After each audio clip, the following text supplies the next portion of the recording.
आज से 3730 दिन पहले आप क्या कर रहे थे? आपका पता नहीं, लेकिन श्रीलंका आज से 3730 दिन पहले तक इंतजार कर रही थी कि भैया इंग्लैंड को कब हराएंगे, और आखिरकार वो दिन आ गया जब श्रीलंका ने इंग्लैंड को हरा दिया। हां, 3730 दिन के बाद हराया। श्रीलंका ने इंग्लैंड में 10 साल बाद कोई टेस्ट मैच जीता है, और सोमवार को ओवल टेस्ट में इंग्लैंड को उसने 8 विकेट से हराया। पहली पारी में निशंका, जिन्होंने अर्धशतक लगाया था, उन्होंने शतक लगाया और मैच जिता दिया। लेकिन ओवल में हिस्ट्री बन गई, क्योंकि श्रीलंका ने इंग्लैंड को तीसरे टेस्ट मैच में जब हराया तो यह कोई मामूली जीत नहीं थी। यह श्रीलंका के लिए 10 साल बाद मिलने वाली वो जीत थी जो बहुत लंबे समय से पेंडिंग थी। मतलब 10 साल में श्रीलंकन क्रिकेट में काफी कुछ बदल गया। 10 साल पहले श्रीलंका क्रिकेट में महिला जयवर्धने, कुमार संगकारा, तिलक रत्न दिलशान, मलिंगा जैसे कई और खिलाड़ी थे।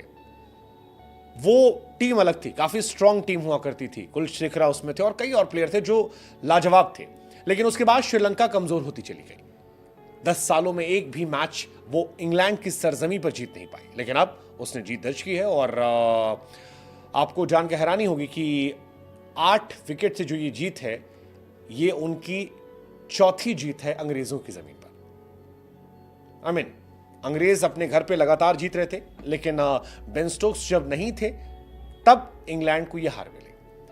टॉस जीतकर इंग्लैंड ने बल्लेबाजी की थी। पहली पारी में इंग्लैंड ने 325 बनाए थे, श्रीलंका 263 बनाती है, 62 रन से पीछे थी। लेकिन सेकेंड इनिंग में इंग्लैंड जो है वो घुटनों पे आ गई, 156 रन पर ऑल आउट हो गई, और इससे श्रीलंका को एक छोटा टारगेट मिला 219 रनों का। श्रीलंका ने इसके बाद चौथे दिन केवल 2 विकेट खोकर इस टारगेट को आसानी से हासिल कर लिया। 40 ओवर में 219 रन, काफी तेज तर्रार पारी जो है वो खेली गई, और उसकी वजह से इन्हें यह फायदा हुआ। सनत जयसूर्या, जिन्होंने हेड कोच के तौर पर शुरुआत की थी, उनके लिए शानदार शुरुआत है, क्योंकि उन्होंने इंडिया को ओडीआई सीरीज में हराया और अब इंग्लैंड को टेस्ट सीरीज में हराया। जयसूर्या अपने जमाने में लेजेंड हुआ करते थे, और जब से लौटे हैं तब से श्रीलंका को फिर जीतना उन्होंने सिखा दिया है। श्रीलंका ने आखिरी बार 2014 में लीड्स में इंग्लैंड को हराया था, तब टीम ने 1-0 सीरीज जीती थी। लेकिन इसके बाद से श्रीलंका लगातार हारती रही, और इस बार भी इंग्लैंड लगातार उसे हरा रही थी। पहला टेस्ट मैच 5 विकेट से, दूसरा टेस्ट मैच 190 रनों से, तीसरे टेस्ट मैच में श्रीलंका हावी हुई और चौथे दिन मैच खत्म कर दिया। हालांकि इस मैच में श्रीलंका ने शुरुआत भी अच्छी की थी। मतलब पहले सेशन में भी अगर आप देखेंगे तो 94 for 1 था। उसके बाद निशंका और मेंडिस ने इस पारी को शुरुआत की और बढ़िया खेला, दोनों ने बढ़िया खेला। निशंका जो थे वो सेंचुरी लगाया, जबरदस्त पारी थी। एंजेलो मैथ्यूज बाद में उनका साथ देते नजर आए। निशंका 100+ का स्ट्राइक रेट मेंटेन कर रहे थे, और अच्छी पारी थी। मतलब टेस्ट क्रिकेट में अगर आप 107 गेंद में 100 मारते हैं तो फिर ये अच्छी पारी होती है, ये वनडे वाली पारी होती है, और यही कमाल था। सेंचुरी लगाने के बाद ओली स्टेन को 2 छक्का भी मारा उन्होंने। मैथ्यूज के साथ थर्ड विकेट के लिए 111 रन की नॉट आउट पार्टनरशिप थी, और इस वजह से श्रीलंका जो है ये मैच जीत गई। निशंका 127, मैथ्यूज 32 रन बनाकर नॉट आउट रहे, और श्रीलंका को अरसे बाद एक जीत मिली। निशंका फिलहाल श्रीलंका के हीरो हैं, क्योंकि चौथी इनिंग में अगर आप आकर 124 गेंदों पर 127 रन मारते हैं तो फिर आपकी तारीफ बनती है, और श्रीलंका के लिए कमाल का शतक था।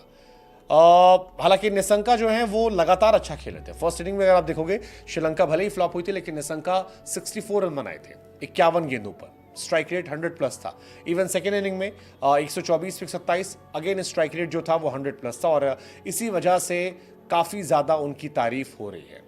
टेस्ट क्रिकेट हालांकि शानदार रहा है 2024 में, आगे भी बहुत सारे टेस्ट मैचेस हैं, लेकिन इंग्लैंड की यह हार जो है इंग्लैंड के लिए परेशानी का सबब बन सकती है, क्योंकि इंग्लैंड अच्छा खेलती आई है। इंग्लैंड ये सीरीज भले ही जीत गई है 2-1 से, लेकिन जिस तरह से श्रीलंका ने उसे हराया है, बाकी टीमें काफ़ी खुश होंगी कि श्रीलंका अगर हरा सकती तो हम भी उन्हें हरा सकते हैं, क्योंकि इंग्लैंड की सरजमी पर श्रीलंका के लिए बहुत खास हेल्प नहीं होती है। श्रीलंका वो टीम है जो स्पिन कंडीशंस में अच्छा करती है, लेकिन उसके बावजूद तीसरे मैच में उनके बल्लेबाजों का ये प्रदर्शन उनके लिए कमाल रहता है। श्रीलंका के लिए अगर बात की जाए, कमिंदु मेंडिस इस सीरीज में कमाल थे, 3 मैच 267 रन, 53 का एवरेज।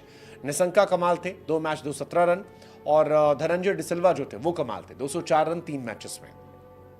फर्नांडो जो थे 17 विकेट निकाले, कुमारा के 11 विकेट थे, और भी कई गेंदबाज थे जो बेहतर थे। लेकिन इस साल टेस्ट सीरीज कमाल इसलिए रही क्योंकि वेस्टइंडीज ने ऑस्ट्रेलिया को गैबा में हराया, बांग्लादेश ने पाकिस्तान को टेस्ट सीरीज में हराया, और अब श्रीलंका ने इंग्लैंड को ओवल में हराया। यानी टेस्ट में काफी फेरबदल जो है इस साल देखने को मिल रहे हैं, जो टेस्ट क्रिकेट की एक्साइटमेंट को बरकरार रखते हैं और WTC के पॉइंट्स टेबल को भी काफी इंटरेस्टिंग बनाए रखते हैं। आपके हिसाब से दो टीमें कौन सी हैं जो वर्ल्ड टेस्ट चैंपियनशिप का फाइनल खेलेंगी? India versus England, India versus South Africa, India versus New Zealand या इंडिया वर्सेस ऑस्ट्रेलिया, जिसके चांसेस ज्यादा है? What's your take?